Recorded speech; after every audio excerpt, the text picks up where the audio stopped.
El polvo fino y rojizo del sertón se adhería al costoso traje de Ricardo, una afrenta silenciosa a su luto pulcro y urbano. Estaba de pie, inmóvil, frente a la casa de Baareque que su padre había llamado hogar, un lugar donde el tiempo parecía haberse rendido a la tiranía del sol. El aire crepitaba con el calor y el silencio opresivo del pueblo, roto solo por el zumbido insistente de un insecto solitario. Las ventanas de la pequeña casa parecían ojos vacíos, testigos de una vida de resentimientos y palabras no dichas. Ricardo sentía el peso de aquel abandono, no el suyo, sino el de su padre, un hombre al que apenas había conocido y que ahora se veía forzado a desenterrar, literal y metafóricamente. Cada ráfaga de viento caliente parecía susurrar acusaciones, arañando su fachada de indiferencia y exponiendo la culpa que intentaba sofocar desde que recibió la noticia. Aquel lugar no era una herencia, era una sentencia, un purgatorio de tierra apisonada y añoranza estéril. Dentro de la penumbra sofocante de la única habitación, el olor a moho y soledad se mezclaba con el sudor frío que corría por la frente de Ricardo. Sentado en una silla de madera que crujía, sostenía la carta póstuma de su padre, el papel amarillento y frágil bajo la presión de sus dedos temblorosos, la caligrafía irregular, antes una señal de debilidad que él despreciaba, ahora parecía un mapa hacia un laberinto de secretos. Sus ojos recorrieron las líneas con una prisa defensiva, hasta que una frase lo golpeó como un puñetazo en el estómago, robándole el aliento y haciendo que el mundo a su alrededor desapareciera. Tu último deseo no es una petición, hijo mío, es una súplica. Encuentra a Anabela, protege a tu hermana. La palabra hermana resonó en el silencio, rompiendo el caparazón de su indiferencia. En ese instante, la humillación de una vida de engaños y la revelación de un lazo de sangre desconocido lo ataron a aquel lugar, transformando su viaje de obligación en una jornada de confrontación inevitable. Si historias de superación y lazos inesperados como esta tocan tu corazón, suscríbete ahora a nuestro canal y activa las notificaciones para no perder ningún detalle de esta emocionante jornada. Queremos saber hasta dónde viajan nuestras narrativas y conectan a las personas. Así que, por favor, comenta abajo desde qué ciudad y país nos estás viendo. Tu presencia en nuestra comunidad nos inspira a seguir buscando y contando historias que revelan la fuerza del espíritu humano en los lugares más insospechados. Únete a nosotros y sé parte de esta corriente de emoción y esperanza, acompañando cada paso de la transformación de Ricardo y del destino de la pequeña Anabela. Tu participación es lo que da vida a este trabajo y nos motiva a explorar los rincones más profundos del alma humana. El pasado de Ricardo era una metrópolis de cristal y acero, construida meticulosamente para aislarlo del polvo de sus orígenes. La figura paterna era una sombra lejana, un hombre de pocas palabras y gestos rudos, cuya aprobación parecía tan inalcanzable como el agua en aquella tierra seca. Cada logro de Ricardo, el título de arquitecto, el apartamento de lujo, la vida pragmática y sin sorpresas, había sido un ladrillo más en el muro que erigió entre él y su padre. Recordaba navidades silenciosas, llamadas telefónicas cortas y la sensación constante de ser una decepción. Esa herida, la de la indiferencia paterna, se había infectado hasta convertirse en arrogancia. Él creía haber superado aquella aridez emocional, sustituyéndola por la lógica fría del concreto, pero la carta de su padre había demolido esa fortaleza, obligándolo a enfrentar los escombros de una relación que nunca existió de verdad. La búsqueda de Anabela lo llevó a una cabaña aún más miserable que la de su padre, en los confines de la propiedad. La encontró acurrucada en el fondo, una pequeña criatura de ojos asustados y cabello enmarañado, sucia de tierra y desconfianza. Se movía con la agilidad arisca de un animal salvaje, retrocediendo a cada paso que él daba. La reciente muerte de su madre la había dejado en un estado de abandono casi total, bajo los cuidados esporádicos de vecinos atemorizados. Ricardo, con su ropa limpia y su aire de forastero, era una amenaza, no un salvador. Extendió la mano, ofreciéndole una barra de chocolate importado, un gesto patético que solo la hizo retroceder aún más. Allí, frente a aquella niña que era su sangre, se dio cuenta de que el abismo entre ellos no era de espacio, sino de mundo, y que su lógica urbana era inútil. La presencia de Ricardo no pasó desapercibida. En menos de un día, una camioneta imponente levantó polvo frente a su puerta y de ella descendió el coronel Ignacio, un hombre corpulento cuya sonrisa no alcanzaba sus ojos fríos y calculadores. Él era el dueño de aquella tierra, no en los papeles, sino en la práctica, y cada palabra suya era un decreto velado. «Bienvenido, doctor», dijo, con una cordialidad que sonaba a amenaza. «Supe de la tragedia de su padre, un buen hombre, pero terco. Cuidábamos de la pequeña y de su madre, eran como de la familia». La palabra familia salió de su boca con un peso posesivo, dejando claro que veía a Anabela no como una niña, sino como un activo, una pieza en su tablero de poder. Ignacio era la encarnación de la ley del más fuerte, y Ricardo, un intruso en su reino. En los días siguientes, Ricardo intentó aplicar sus soluciones de siempre. Condujo hasta la ciudad más cercana y regresó con un coche lleno de regalos, una muñeca que hablaba, una tablet con juegos infantiles, ropa de colores y zapatos que brillaban. Dispuso todo como una ofrenda de paz, esperando que la modernidad pudiera comprar una sonrisa o un gesto de aceptación. Anabela miró los objetos con una curiosidad distante, tocó la pantalla de la tablet con la punta de su dedo sucio y luego la abandonó por la compañía de un lagarto que cazaba en el patio. La muñeca fue dejada bajo la lluvia, su mecanismo de voz balbuceando frases inconexas. La frustración carcomió a Ricardo. Su debilidad más profunda estaba expuesta. Él, el arquitecto de grandes proyectos, no sabía cómo construir el puente más simple, el que llevaba al corazón de una niña asustada. Fue Sofía quien lo encontró en medio de su fracaso, observando a Anabela desde lejos. Era la maestra del pueblo, una mujer de mirada cansada, pero con una fuerza que parecía brotar de la propia tierra resiliente.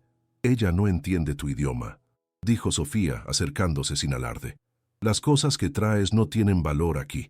Su madre le cantaba para dormir, le decía que las estrellas eran los ojos de los ancestros cuidándonos.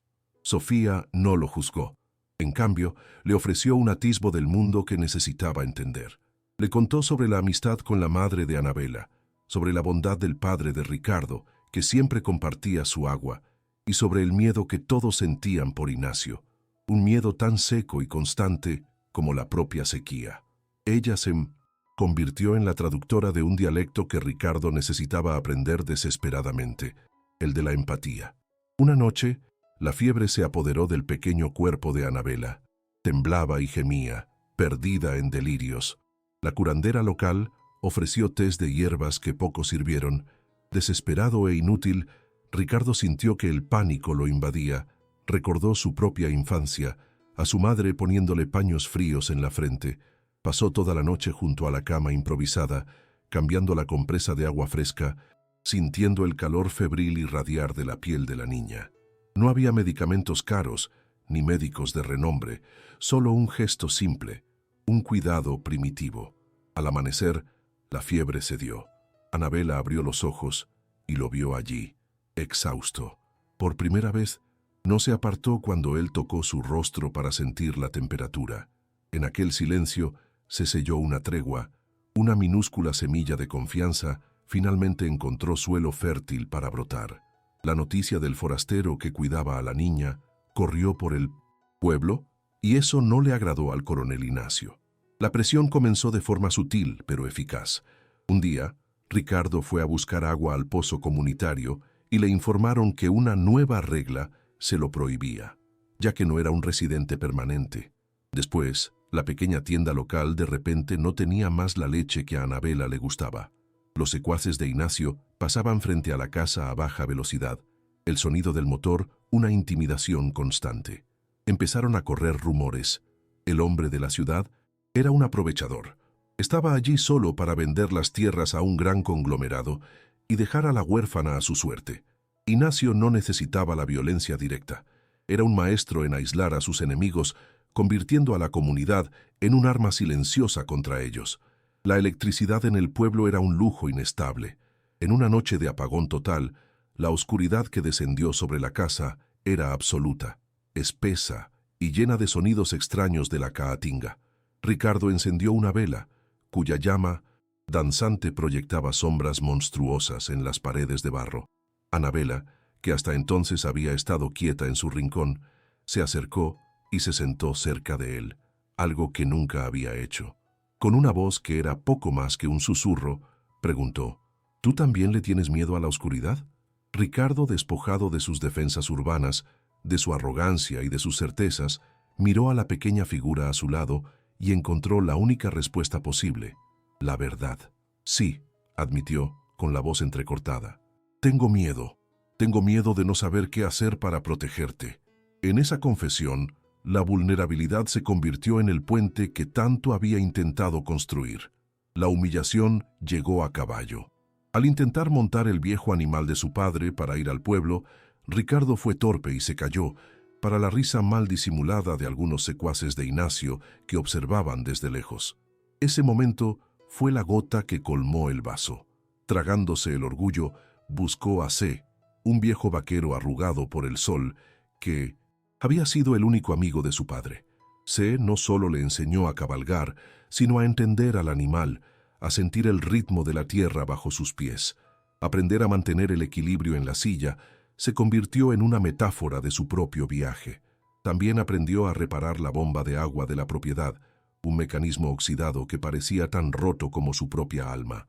Al ver el agua brotar de nuevo, una victoria sobre la sequía, sintió una chispa de esperanza, dándose cuenta de que tal vez podría repararse a sí mismo. Durante una de sus visitas, mientras ayudaba a Ricardo a cocinar, Sofía comenzó a tejer recuerdos sobre el hombre que él conocía solo como un padre ausente.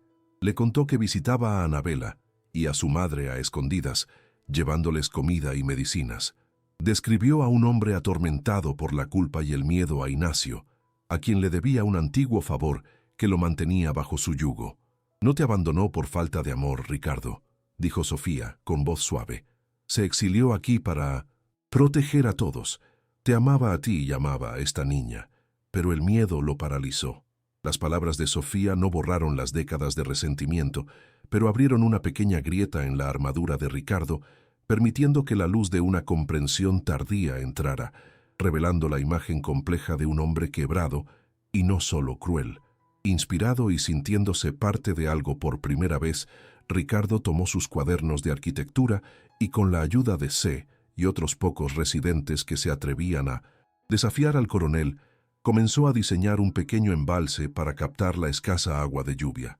Usando técnicas simples y materiales locales, lideró la construcción. Fue un trabajo arduo bajo el sol implacable, pero con cada piedra colocada, la comunidad se unía un poco más.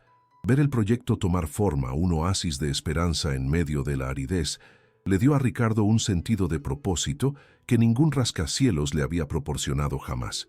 Ya no estaba simplemente cumpliendo el deseo de su padre, estaba construyendo un legado propio.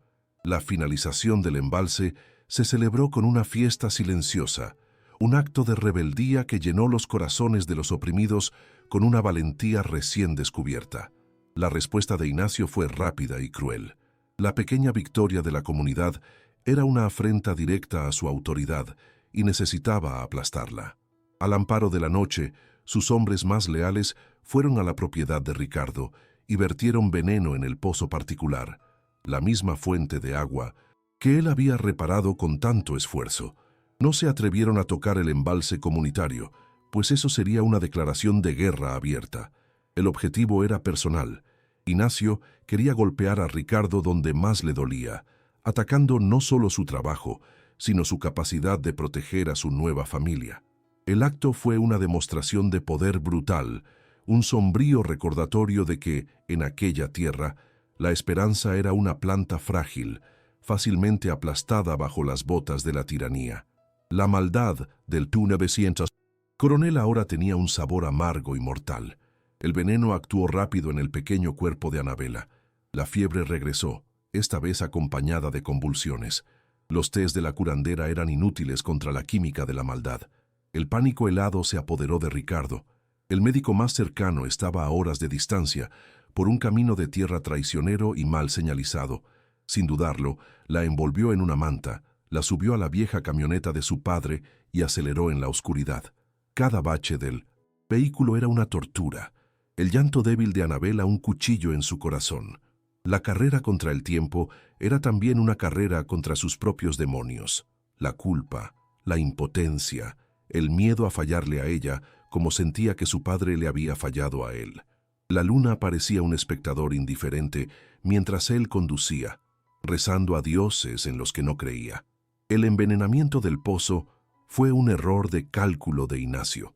Atacar a una niña era cruzar una línea que ni siquiera el miedo podía justificar.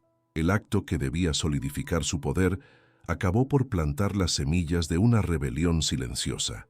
La gente del pueblo, que antes bajaba la cabeza, comenzó a mirarse a los ojos. C, el viejo vaquero, reunió a un grupo de hombres, no para un enfrentamiento armado, sino para ofrecer protección a Ricardo. Sofía comenzó a documentar, en secreto, todas las injusticias cometidas por el coronel a lo largo de los años, reuniendo pruebas y testimonios. La comunidad, antes un conglomerado de individuos aterrorizados, comenzó a transformarse en un cuerpo cohesionado, unido por la indignación. Ricardo, en su lucha desesperada por la vida de su hermana, no se dio cuenta de que se había convertido en el catalizador de un cambio que llevaba mucho tiempo esperando. La naturaleza parecía presentir el inminente enfrentamiento.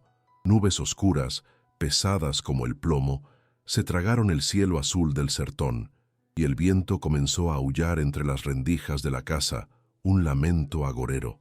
Ricardo regresó con Anabela en brazos, exhausto de la carrera al médico, pero aliviado de verla estable. La calma, sin embargo, fue brutalmente corta. En el horizonte, los faros de la camioneta de Ignacio rasgaron la creciente penumbra. El coronel no vino a conversar. Acompañado por 4 de sus secuaces más leales, se detuvo frente a la propiedad, la personificación de la furia. La rebelión silenciosa de la comunidad y la osadía de Ricardo habían agotado su paciencia. Con un documento falsificado en la mano, descendió del vehículo, el rostro contorsionado por la ira, listo para llevarse a Anabela por la fuerza, aplastando de una vez por todas aquella chispa de desafío. El asedio comenzó con la primera gota de lluvia, gruesa y fría. Los hombres de Ignacio, como lobos, se dispersaron por el perímetro de la casa, sus siluetas siniestras iluminadas por cada relámpago que partía el cielo. La tormenta se desató con una furia bíblica, convirtiendo la tierra seca en un mar de lodo y aislando la pequeña casa del resto del mundo. Adentro, Ricardo cerró con llave la frágil puerta, el sonido de la madera crujiendo un eco débil contra los truenos que sacudían las paredes. Afuera, la voz de Ignacio era un rugido que se mezclaba con la tormenta. «Se acabó el juego, doctor. Esa niña es de mi propiedad. Entrégala por las buenas, o mis hombres irán a buscarla por la fuerza». Cada palabra era un golpe, aumentando la sensación de claustrofobia y convirtiendo el peligro físico en una presencia palpable y aterradora. Mientras la tormenta rugía afuera, otra más silenciosa y febril consumía a Anabela por dentro. El viaje agotador y los restos del veneno reavivaron la fiebre con violencia. La niña temblaba incontrolablemente en su cama improvisada, llamando a su madre en medio de delirios febriles, perdida en un mundo de sombras. Ricardo se vio atrapado entre 2 fuegos devastadores. Por un lado, la amenaza inmediata de los hombres que forzaban la ventana trasera. Por el otro, la fragilidad de la vida de su hermana, que parecía desvanecerse con cada temblor. Corría de una barricada improvisada en la puerta al lado de la cama, humedeciendo los labios secos de Anabela, su corazón dividido entre el instinto de luchar y el de proteger. El peligro físico y la desesperación emocional colisionaban en aquella pequeña habitación, alcanzando un clímax insoportable. Fue en el apogeo de la desesperación, mientras buscaba frenéticamente una manta más gruesa en un viejo baúl de su padre, que sus dedos encontraron algo más. una caja de metal oxidada. Dentro, entre fotografías amarillentas de un hombre que apenas reconocía, había una pequeña cinta de casete y una carta. Era la deuda antigua que Sofía había mencionado. En la carta, su padre confesaba con una caligrafía temblorosa cómo Ignacio lo había chantajeado años atrás, obligándolo a ser testigo falso en el robo de tierras de varias familias, incluida la de la madre de Anabela. La cinta, grabada en secreto, contenía la confesión de Ignacio sobre todo el plan. En ese momento, Ricardo comprendió. La herencia de su padre no era una carga de culpa, sino un arma forjada en el dolor, la única herramienta que podría traer justicia a aquella tierra. Por un instante, la rabia primitiva lo consumió. La vieja escopeta de caza de su padre apoyada en la pared parecía llamarlo. Sería fácil responder a la violencia con más violencia, convertirse en el tipo de hombre que aquel lugar parecía exigir. Podía sentir el peso frío del acero en 1900 sus manos, imaginar el retroceso contra su hombro. Pero entonces, un gemido bajo vino de la cama. Anabela, en su delirio, extendió su manita en el aire. La visión de ella, tan pequeña e indefensa, rompió el hechizo de la venganza. Ricardo se dio cuenta de que usar el arma de Ignacio lo haría igual a él. La verdadera valentía no estaba en apretar un gatillo, sino en romper el ciclo de brutalidad que había encadenado a su padre. Eligió un camino más difícil, no el de la pólvora, sino el de la verdad. Por muy arriesgado que fuera, su mente de arquitecto trabajó rápido, construyendo una nueva estrategia a partir de los escombros de su desesperación. Encontró una vieja grabadora portátil que su padre usaba para registrar notas de campo, un aparato antiguo pero que aún funcionaba. Con las manos temblorosas por la adrenalina, insertó la cinta de casete. Mientras los secuaces de Ignacio comenzaban a derribar la puerta principal, Ricardo abrió una rendija en la ventana lateral y colocó el pequeño altavoz de la grabadora hacia afuera, a todo volumen. La voz arrogante y presuntuosa de Ignacio resonó en la noche lluviosa, superponiéndose al sonido de la tormenta. Se jactaba de su inteligencia, detallando cómo había engañado a los pobres diablos para tomar sus tierras, cómo la ley era un juguete en sus manos. La confesión era un trueno humano, mucho más devastador que el de la naturaleza. Los hombres de Ignacio se congelaron, con el hacha a medio camino de golpear la puerta. La voz de su jefe, nítida e inconfundible, confesando los crímenes que ellos habían ayudado a cometer, los dejó paralizados. El propio coronel, resguardado en su camioneta, escuchó la grabación y su rostro pasó de la furia a la incredulidad y el pánico. Su mayor arma, el aura de honor y poder que había cultivado durante décadas, estaba siendo desintegrada públicamente. La grabación terminó, y un silencio profundo y pesado cayó sobre la propiedad, roto solo por el sonido de la lluvia. La comunidad, atraída por el ruido, comenzó a reunirse a distancia, presenciando la caída del tirano. Ignacio estaba desnudo, despojado de sus mentiras, expuesto como un ladrón común ante aquellos a quienes siempre había oprimido. El golpe de gracia no vino de Ricardo. Alentados por la humillación pública de Ignacio, los habitantes del pueblo avanzaron, liderados por Sofía, que sostenía los documentos y testimonios que había recopilado, y por el viejo C. No vinieron a linchar, sino a confrontar. Formaron un semicírculo silencioso y acusador alrededor de la camioneta de Ignacio.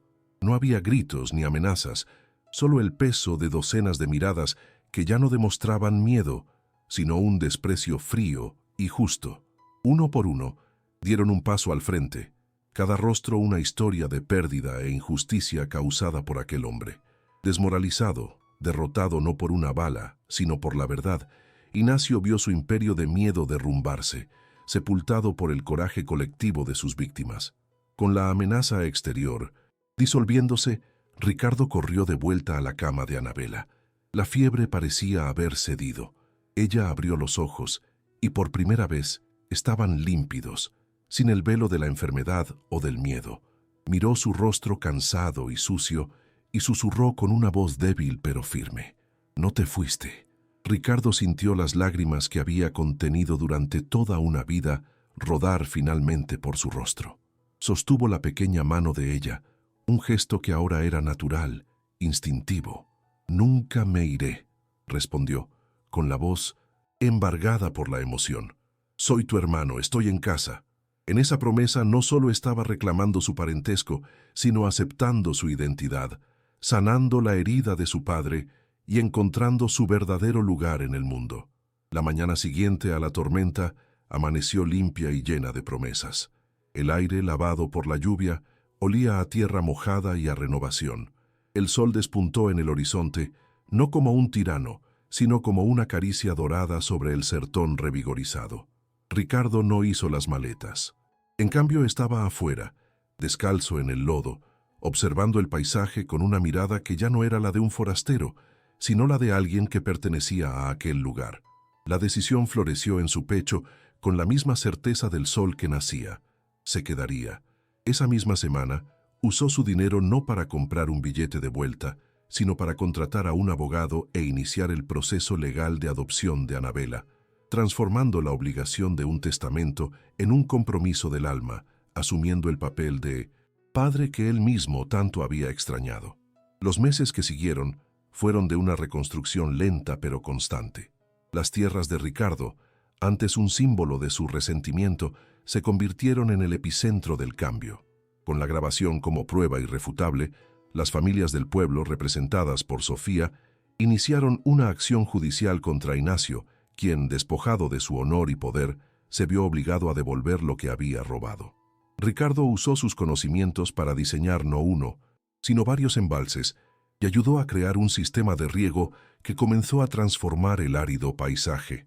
Lideró la construcción de una pequeña escuela de ladrillos, un antiguo sueño de Sofía, donde los niños, antes destinados al trabajo en el campo, ahora aprendían a leer y a soñar con otros futuros.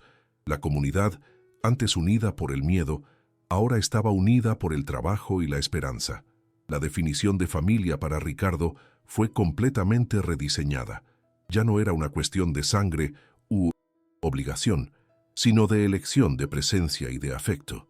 Las noches ahora estaban llenas no del silencio opresivo, sino del sonido de la risa de Anabela mientras él y Sofía inventaban historias para ella. Aprendió a hacerle trenzas en el pelo, un acto de delicadeza que sus dedos de arquitecto jamás imaginaron ser capaces. Sofía, con su fuerza serena, se convirtió en su compañera en todos los sentidos, el cimiento de su nueva vida. Juntos, los tres formaron un núcleo de amor y estabilidad que sanaba las heridas de cada uno. Ricardo, al convertirse en el puerto seguro de Anabela, finalmente encontró el suyo propio, entendiendo que un hogar no es un lugar que se hereda, sino uno que se construye con las manos y el corazón. 2 años después, el pueblo era casi irreconocible. Pequeños huertos florecían junto a las casas, y la escuela, bautizada en honor a la madre de Anabela, estaba llena de vida. Ricardo, con la piel bronceada por el sol y las manos callosas por el trabajo, ya no tenía rastros del hombre arrogante de la ciudad. Él y Sofía, ahora casados, observaban de la mano mientras Anabela, con sus 9 años, se sentaba bajo la sombra de un umbuceiro recién plantado. Con un libro en el regazo, enseñaba pacientemente a un niño más pequeño a juntar las letras, el mismo gesto de cuidado que un día la había salvado.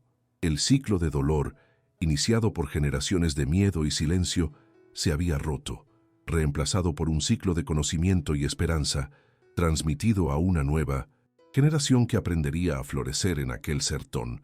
La transformación de Ricardo nos muestra que la verdadera herencia no está en la tierra, sino en la oportunidad de sanar el pasado. ¿Qué opinas de su decisión de abandonarlo todo para construir una nueva vida? Deja tu teoría y tu opinión en los comentarios.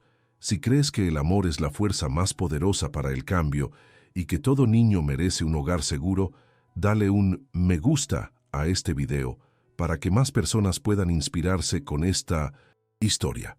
Y para seguir viendo narrativas emocionantes que exploran la profundidad de los lazos humanos, no olvides suscribirte al canal y activar las notificaciones. Tu participación nos ayuda a seguir contando historias que importan y que nos recuerdan la extraordinaria capacidad humana de amar y empezar de nuevo.